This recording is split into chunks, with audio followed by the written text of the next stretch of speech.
this one here. I wonder if we should turn out the lights, do you think? Here, it's trying to pull up. These are images of this painting. I just wanted to find a good one.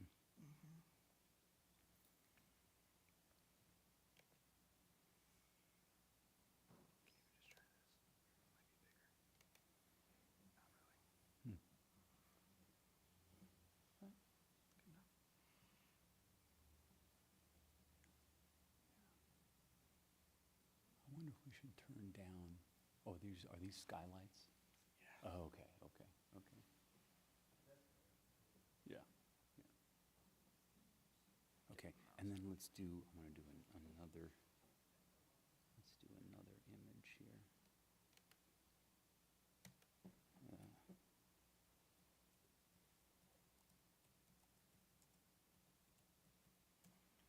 Let's see.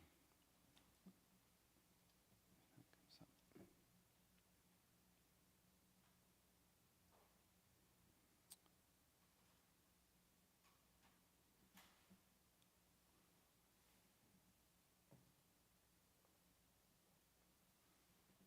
Yeah, we can do images of this one.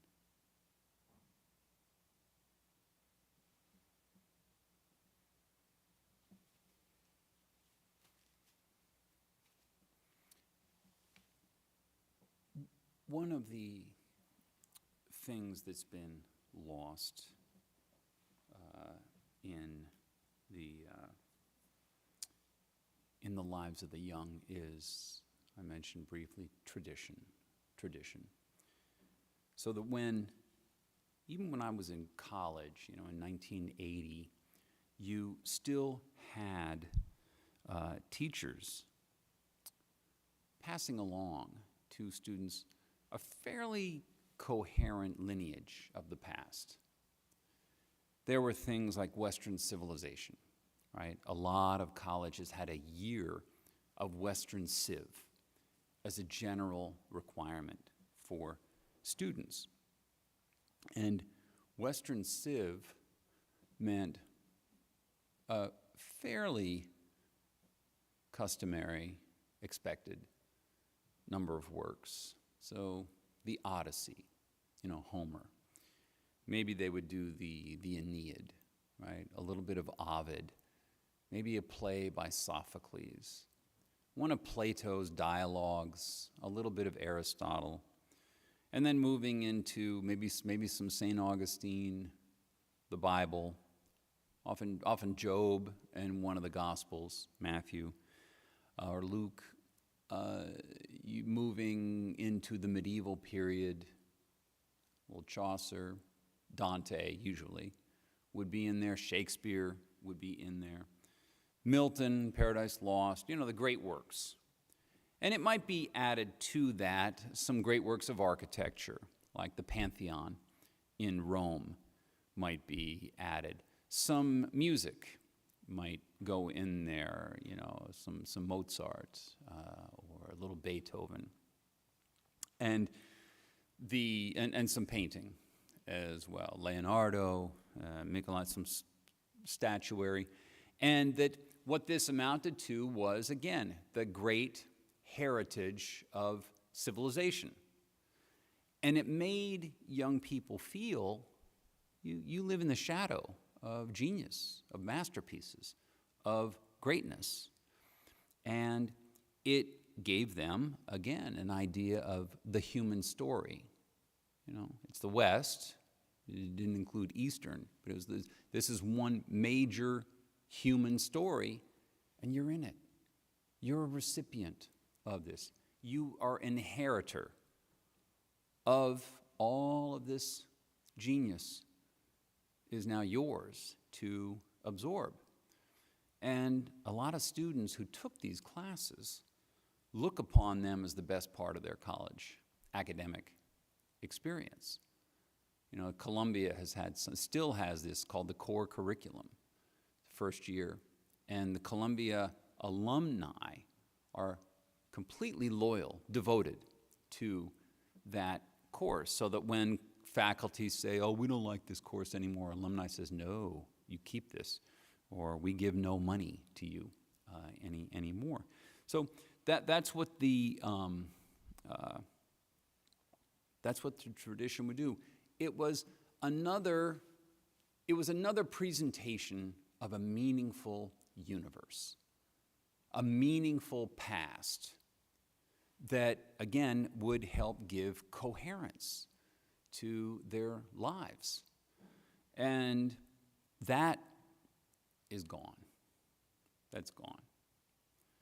The old U.S. history just isn't taught very much, so that young Americans really don't know very much about the history of their own country.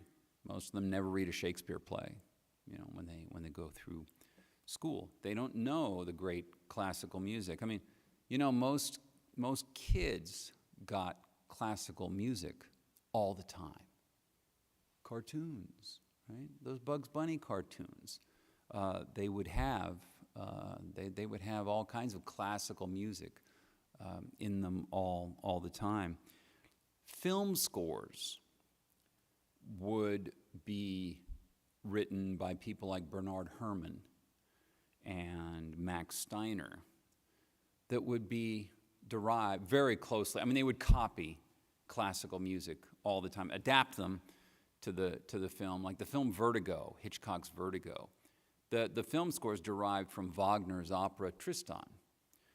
John Williams, Star Wars, that's Wagner's Flying Dutchman.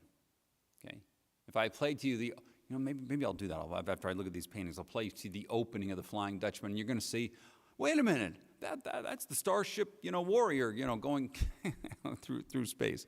You'll hear that. So they got it. Young people got the classical music through popular entertainment. Every Saturday, the Met in New York City, the opera, Metropolitan Opera, is played on Saturday afternoons on the classical station. And this has been going on for nearly 100 years now. In 1950, Texaco would sponsor the Met Opera on the radio every Saturday afternoon. In 1950, there were about 165 million Americans. 12 to 15 million Americans would tune in every weekend to the opera. It was a popular entertainment. People here in Sioux Falls would listen to the opera. My grandfather would listen to the opera. He didn't go to college. It wasn't some highfalutin kind of thing. So you had classical material sort of being often part of people's regular lives all the time. Well, what you want to do, and that's why classical education, I think, is so valuable. We want to bring these great materials of genius, the masterpieces of the past, into the lives of kids. And it's got to be fun, right? We've got to make it fun. Star Wars is Wagner music, but it's fun, right? And that's a good thing. So also, there's another benefit to introducing the kids to great masterpieces. That's what they need in order to recognize how silly TikTok is, right? If you've eaten at McDonald's all your life and you go to some fancy restaurant in Paris, some famous chef, what's this? Where's the salt, right? You just don't recognize it. Taste requires exposure, familiarity, right? You got to lead people into better taste by experience. I can't just explain to you, this is why this food is exquisite. No, you gotta taste it. You have to absorb. You have to think about it. Wine, a good wine, right? I drink it. I'd rather have. You don't have the taste. You have to cultivate that in order to the wine, the finish, the nose, all the color, all that stuff. So, with your kids, in order to get them away from the media, the social media, the junk, the pop culture garbage, you have to work in a little bit of exposure. Try to do it each night. All right, this is what I tell parents. So what I started doing with my son was we would spend 10 minutes a night, 10 or 15 minutes, just taking some artwork and looking at it, talking about it, pointing things out. So here, I'll bring this one up. I think this is the brightest. Whoops. Is this the...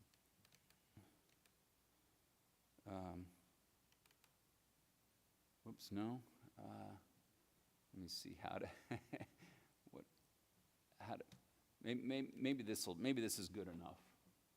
If you see the version on the right there, it's actually a huge painting. It's huge. Are you going to help me? Thank you. I don't know anything. I'm proudly Luddite.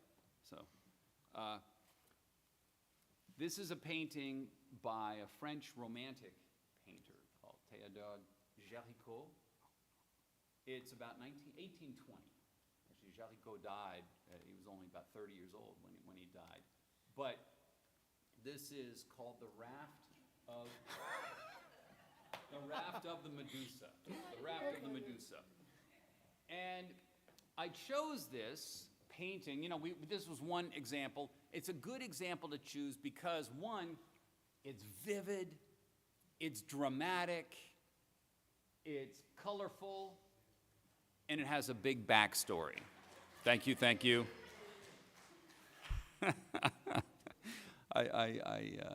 You call upon the youth. Yes, for assistance.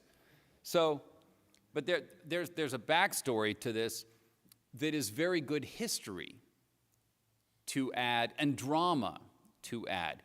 This is actually a portrayal of a real event that happened. There was a ship called the Medusa, and it was leaving from Africa, heading back to France, and it had a large. It was a large ship with a few hundred passengers, and then a crew of maybe 30 or 40 crew and cargo.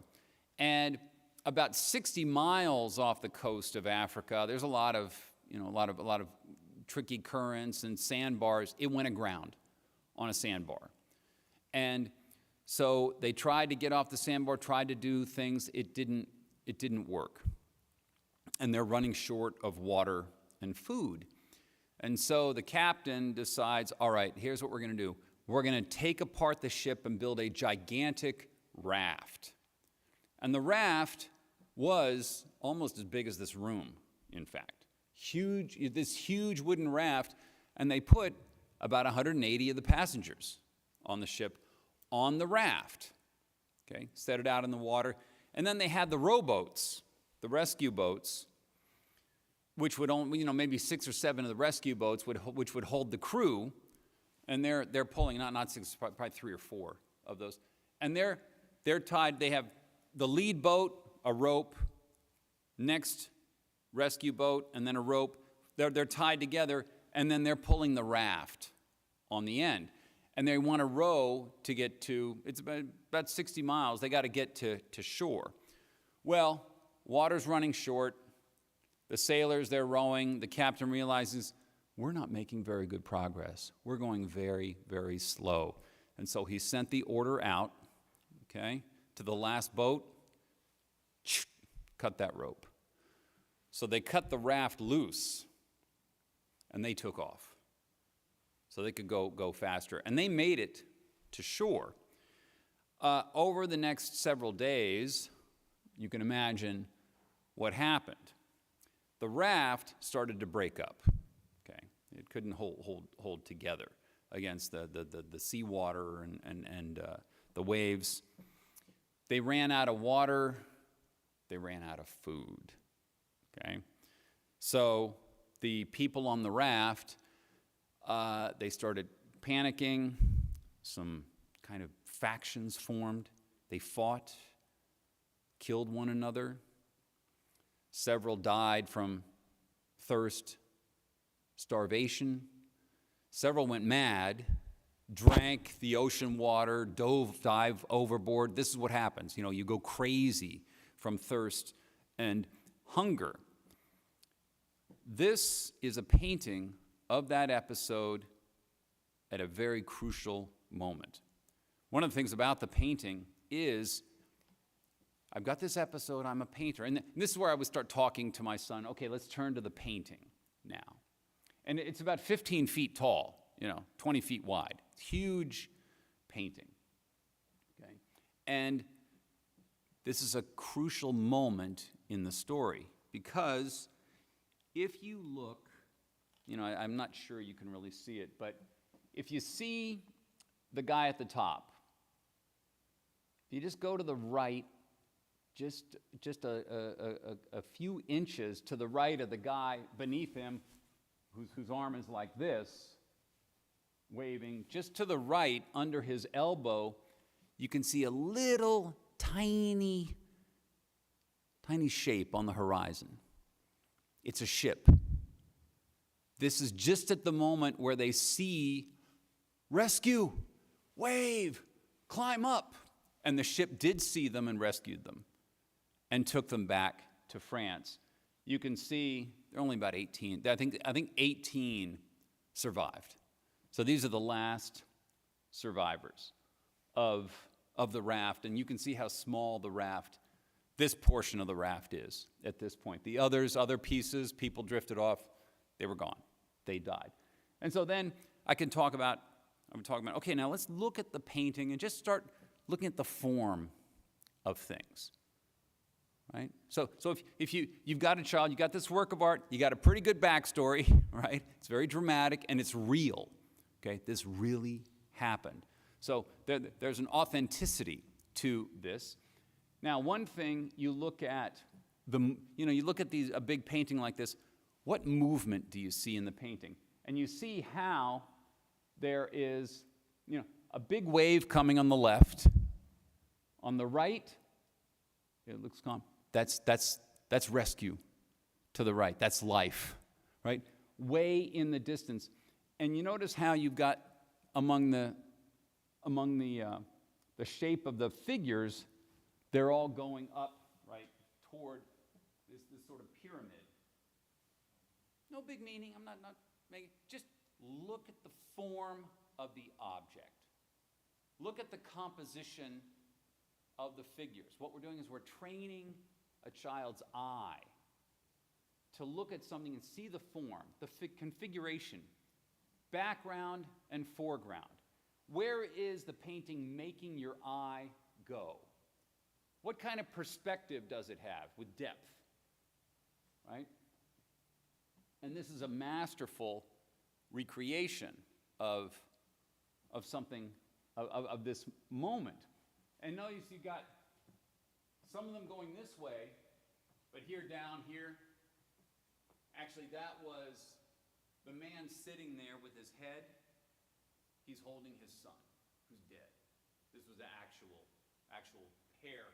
And there's another man dying to the left.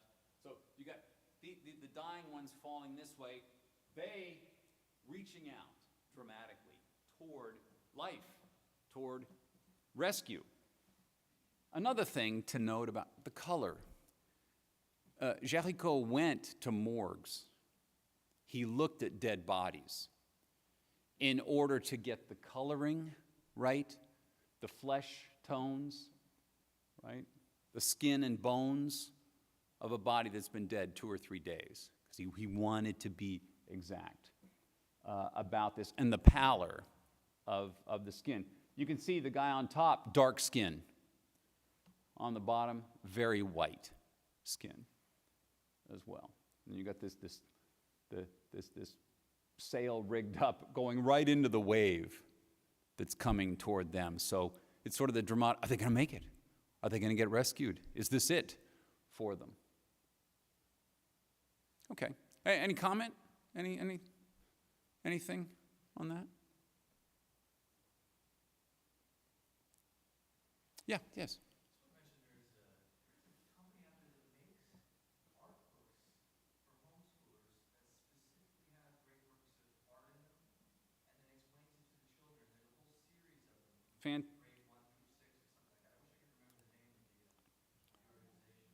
It's that you know, I think that one of the things that happened with the so-called accountability movement in education that began in the 80s with the testing, reading and math. Arts, music, they're not tested, who cares? When No Child Left Behind was passed in 01, in fact, it was a big education bill in Congress. George W. Bush and Teddy Kennedy came together for that. One of the things is that it tied school funding, district federal funding, to progress, test scores. And tests were reading and math. A whole lot of school districts got rid of their music programs, for instance, to pay for tutors, more teachers in reading and math. It's a terrible loss, I think. So those books, great. And we should be giving the kids masterpieces. Forget about this contemporary relevance junk, okay? This stuff is great. This is great stuff. All right. Other question? Yes, sir.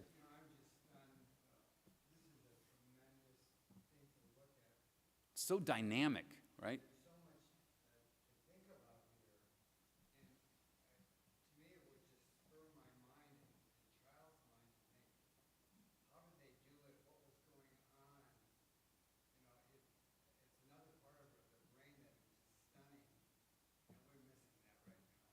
Yeah.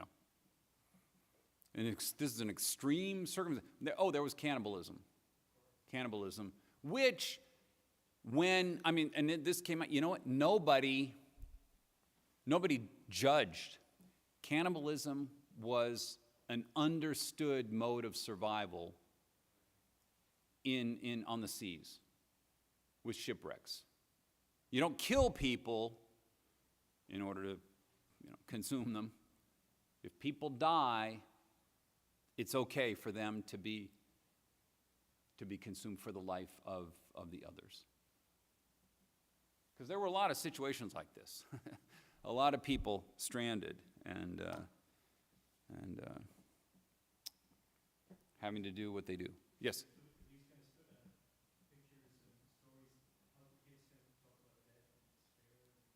I think certainly exposing them, yes, to this and understanding the experience. The art, this one's one thing that art, music, film can do, right? Impart the experience in a more concrete and real, immediate, sensuous way than a textbook would do, a textbook description. The child will remember that image more than the child will remember the story, right? Or maybe I should say, this image will help the child remember the story, right? Better. If you can attach something to a concrete, thing with the eye or the ear, it sticks. It sticks better. All right, here's another one. You want to do another one? Okay.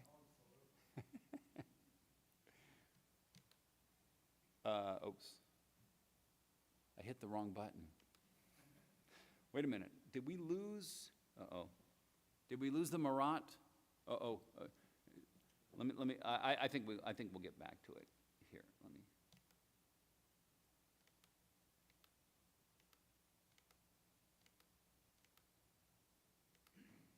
There it is. Okay. Assistance, please. Can we get this one? So this painting called The Death of Marat. M-A-R-A-T. Who was Marat? Anyone?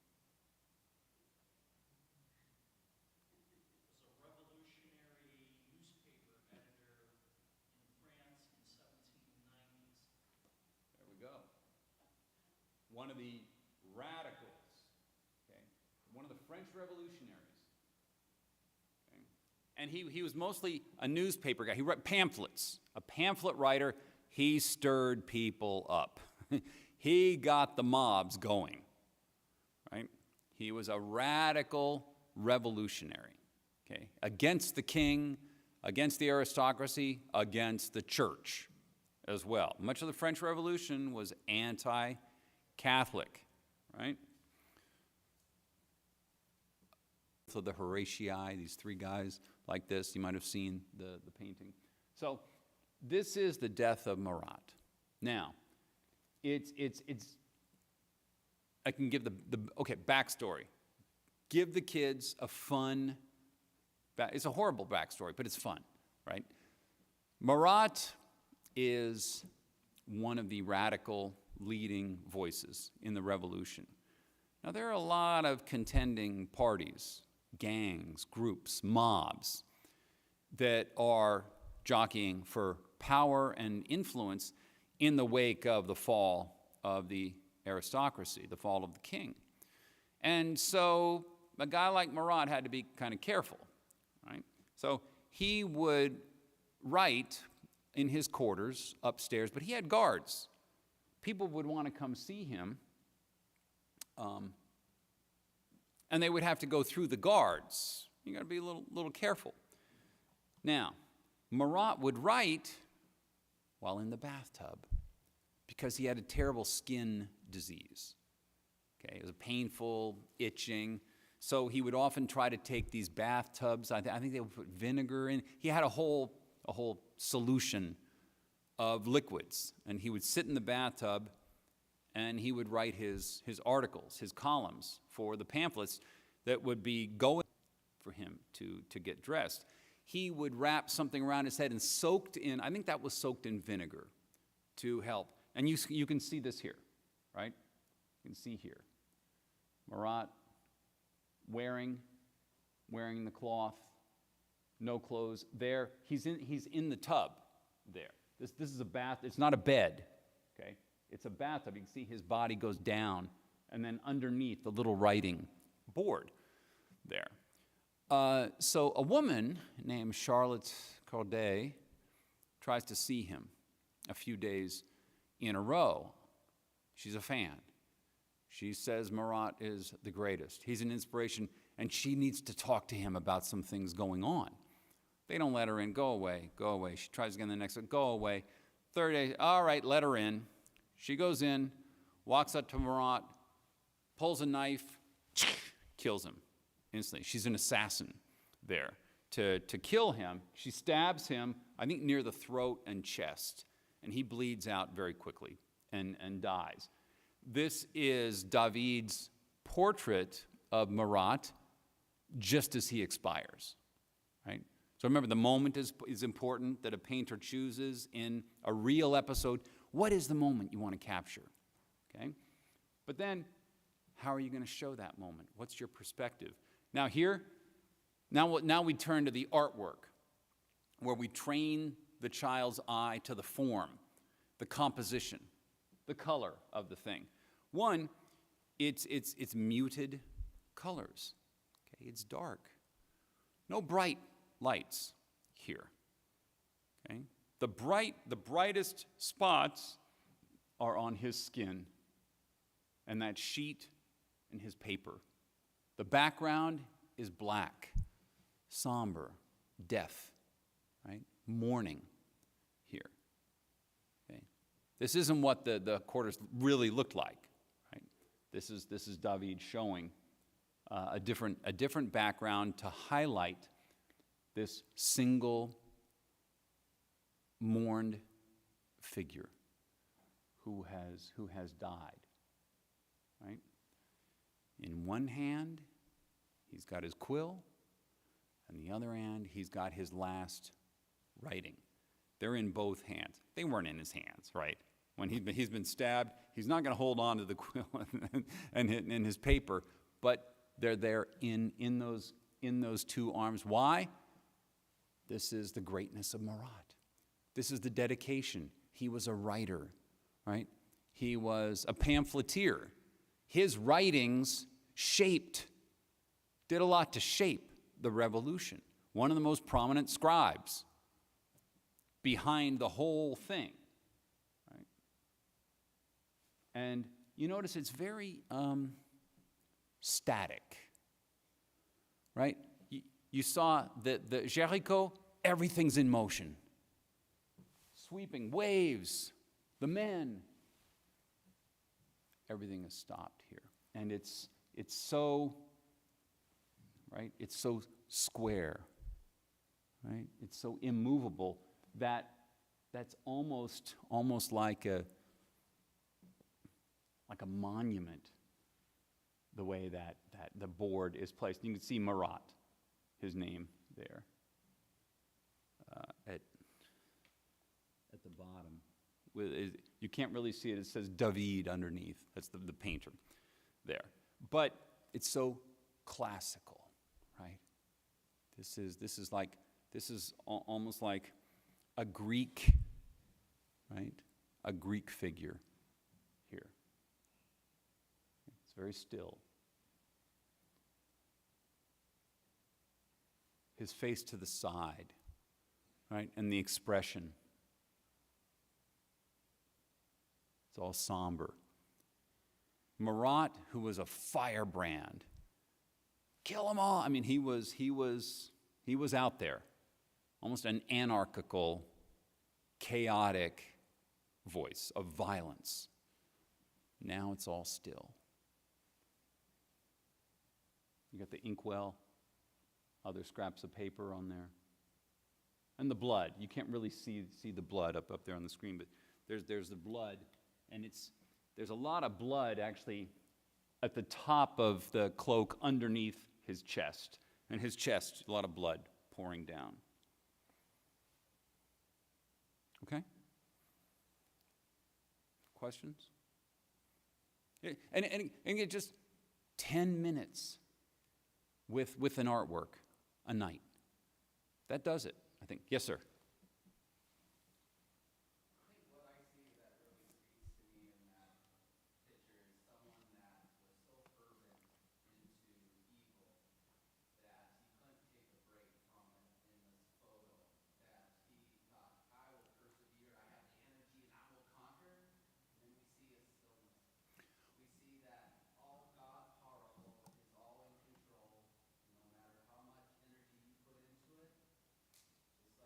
You're dead.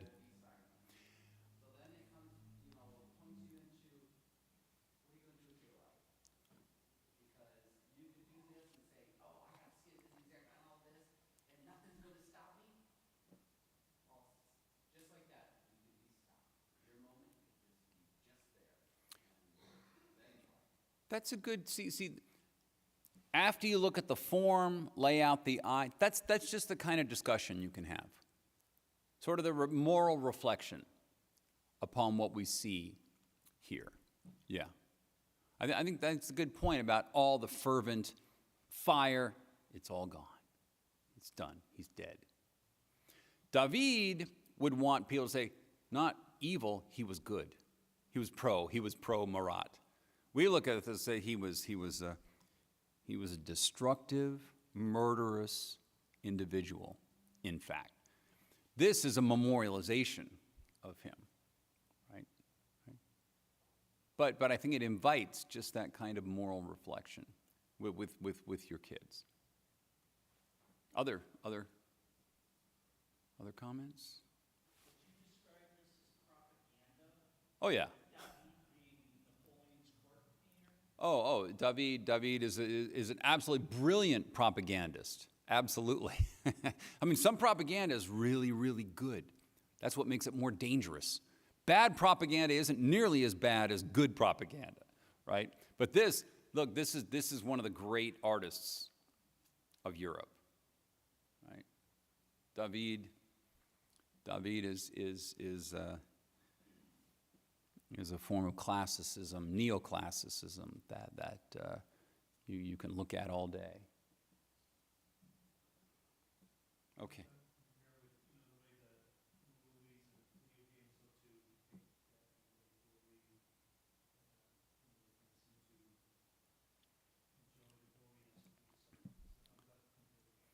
It's just amazing how the goriness, like these John Wick movies. I watched one for a few minutes.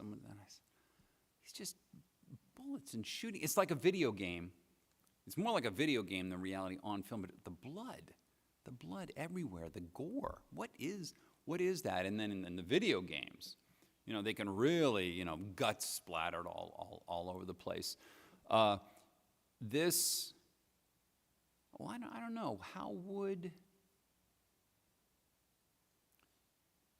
One of the values, I think, is the way a painting like this slows everything down. The video game, with the blood, you're moving on to the next thing so quickly. In the John Wick movie, it's Keanu Reeves. He's just killing people right and left. It just moves so fast, you don't even pause over one killing at all. This one just kind of, nope, stop. We're going to look at one moment. It's the slowdown that I think is part of the training of the eye for kids. Because, the thing is that the video games and the movies and everything, they desensitize by hyperstimulation, right? It's like when if you work in an office or in some place where loud music plays, what happens? You don't hear it after a while. Your ear turns off. I go into CVS now. Blah, blah, blah, blah. I say, why don't you turn that pop music off? And so it's corporate. We got to play it, of course. Some millennial at corporate says we got to play, this, and so the people who work in each one, but they don't even hear it. That's the desensitization by overstimulation. What we're doing here, we're resensitizing them. Okay? We're making them stop, slow down, and look and take something in. Right? Take all the pieces in, really experience it more fully. And I think it actually, all the death in video games and movies, and by the way, I'm living somewhere now where it has TV and all these channels, and so I'll make dinner and I'll want to try watching something. I'm amazed at the number of movies and shows that are about serial killers. Everything is murder, or global espionage, terrorism, high government, crazy stuff, but just this fixation on murder, on entertainment. I think it's because they don't know how to make a script with real people, real characters, and so murder, that's always easy. That's a way to build drama without actually using any talent. Just have someone kill someone else. So, okay. Do we have time for another? Let me see if I can get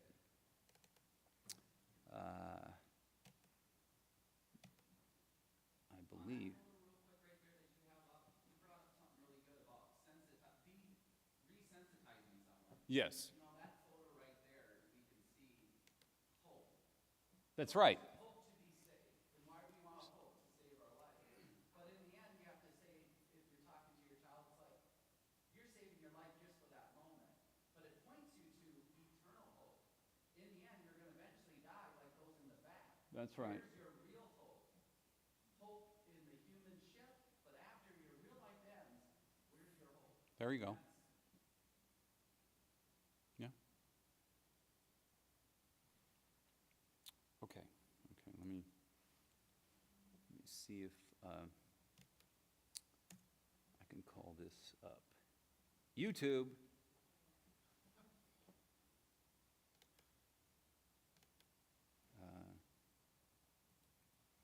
This is from Orson Welles' film Citizen Kane. And, okay, let's watch this scene. Now watch closely think of perspective, depth, camera, movement, and a few very interesting things happen. And it's actually hard to pick up at first. All right. Hoping this doesn't take too long.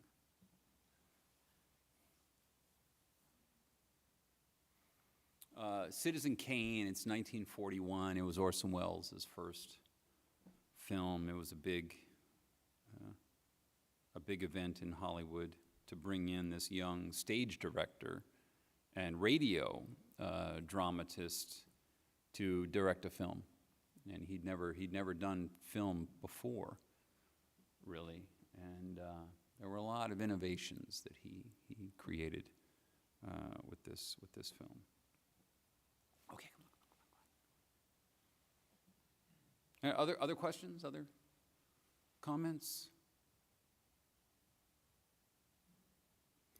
You can do some of the art stuff. A few times we've done some architecture. I would show my son the facade of some building, and we would just look at the little pieces, any statue, or the structure of the classic structure of the skyscraper, right, which is in 3 parts, the American classic skyscraper from 1930. So you got the downstairs, then you've got sort of a border. You go up, and then near the top, there'll be another kind of border, and then you got a few stories up to the roof. So, okay. When you talk to kids about the difference between my classical business and Better. better than pop music, how do you approach that? It's like easy to listen to pop music and for many kids they can make This was one of the great things about, say, those cartoons. They made it fun. They attached these classic moments in art, in music, classical music, to something Bugs Bunny is doing, right? Things like, in one cartoon, they might smell some ether, and Elmer Fudd starts floating, above the ground, and they play a little Edvard Grieg, do do do do do do do do do do do do do do do do do do do, and yeah, that fits. That's them kind of floating, and then you get the right classical music. So and those will stick in their heads. Here, I'm going to play. I'll get this on my phone. I'll play it into the microphone. Tell me if you don't hear tell me if you don't hear John Williams' Star Wars. Let's see.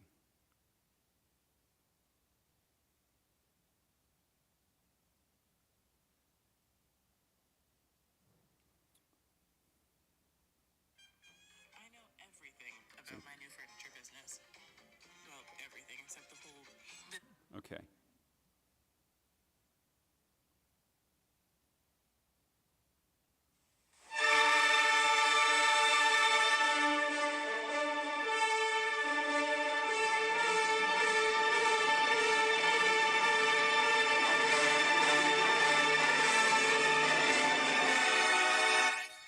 So, that's not Darth Vader. That's Wagner, right? So they would that again. It gets into a context where the kids find it's actually fun. So anything we could do, Zach, to bring this up, and I'm not sure. Is it just slow? Is it? Probably. Okay. It's just illustrating your point better for you.